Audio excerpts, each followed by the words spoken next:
আমাদের গোড়া এক। হিন্দু বৌদ্ধ হইলেও আমরা ভাই ভাই, মানবতার দিক থেকে ভাই। আর আমরা হলাম ইমানি ভাই, ঠিক কিনা? দেখেন, যেখানে হিন্দু লোকটাও আমার ভাই, বৌদ্ধ লোকটাও আমার ভাই, খ্রিস্টানও আমার ভাই, সেখানে আমরা মুসলমানরা একসাথে এক টেবিলে বসতে পারি না। কিন্তু আমাদের নবী এক, আমাদের কোরআন এক, আমাদের কাবা এক, আমাদের মদিনা শরীফ এক। চিল্লায় বলেন ঠিক কিনা? সম্মানিত ভাইরা, আদম আলাইহিস সালাম এবং হাওয়া আলাইহিস সালাম এই পৃথিবীর প্রথম দম্পতি, প্রথম নারী এবং পুরুষ, প্রথম হাজবেন্ড এন্ড ওয়াইফ। এই দুইজনের পরিবার গঠনের মধ্য দিয়ে এই পৃথিবীতে পরিবার শুরু। ওনাদের গর্ভে আল্লাহ জোড়ায় জোড়ায় সন্তান দিতেন। এক একবারেই একটা ছেলে একটা মেয়ে একসাথে হতো। এর পরের বছর আবার একটা ছেলে একটা মেয়ে। এইবারের ছেলের সাথে পরের বারের মেয়ের বিয়ে, এইবারের মেয়ের সাথে পরের বারের ছেলের বিয়ে। সুবহানাল্লাহ পড়েন।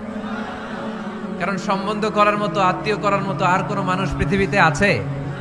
ওনারা প্রথম মানব, প্রথম মানবী। এজন্য আল্লাহ তাআলা এইভাবে এই দুই নরনারীর মধ্য দিয়ে পৃথিবীর বুকে এই বিশাল মানব জাতিকে বর্ধিত করেছেন। এখন পৃথিবীতে প্রায় 200টা দেশ, 700 কোটিরও বেশি মানুষ, সব আমরা ভাই ভাই।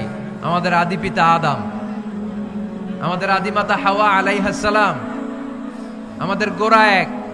আমরা কেউ মুসলিম কেউ বৌদ্ধ, কেউ মুসলিম কেউ হিন্দু, কেউ মুসলিম কেউ খ্রিস্টান, কিন্তু আমাদের আদি পিতা আর আদি মাতা একজন। চিল্লায় বলেন ঠিক কিনা? সবাই আমরা এক, ঐক্যবদ্ধ থাকতে হবে।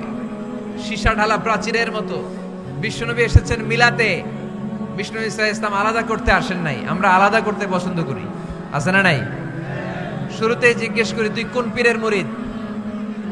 কোন পীরের মুরিদ? কোন ইসলামিক দল করেন? বিএনপি না আওয়ামী লীগ, জামাত না জাতীয় পার্টি? আছে না নাই? ভাগাভাগি। আল্লাহর হাবিব সাল্লাল্লাহু আলাইহি ওয়াসাল্লাম মানুষকে মানুষ হিসেবে মর্যাদা দিতেন। এক ইহুদির লাশ দেখে আল্লাহর হাবিব দাঁড়িয়ে গেলেন। সাহাবারা বললেন, ইন্নাহু ইয়াহুদি ইয়া রাসূলুল্লাহ। আপনি দাঁড়িয়ে গেলেন যে এটা তো ইহুদির লাশ, কার লাশ? আল্লাহর হাবিব সাল্লাল্লাহু আলাইহি ওয়াসাল্লাম বললেন, আওয়ালাইসাত নাফসান, এটা কি মানুষ না? হোক না ইহুদি, হোক না আস্তিক আর নাস্তিক, এটা তো মানুষ। আমি মানুষকে সম্মান করেছি। আওয়াজ করে পড়েন সুবহানাল্লাহ।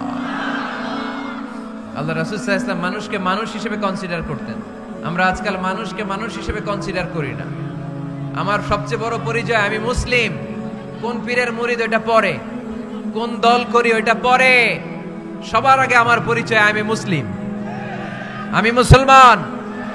এর চেয়ে কোনো বড় পরিচয় আমার নাই। চিল্লায় বলেন ঠিক কি না? সবচেয়ে বড় পরিচয় আমি মুসলমান। এজন্য আমরা যেন কাদা ছোড়াছুরি না করি, আমরা যেন ভাইয়ে ভাইয়ে মিলে থাকতে পারি। আল্লাহ তুমি তৌফিক দান করো।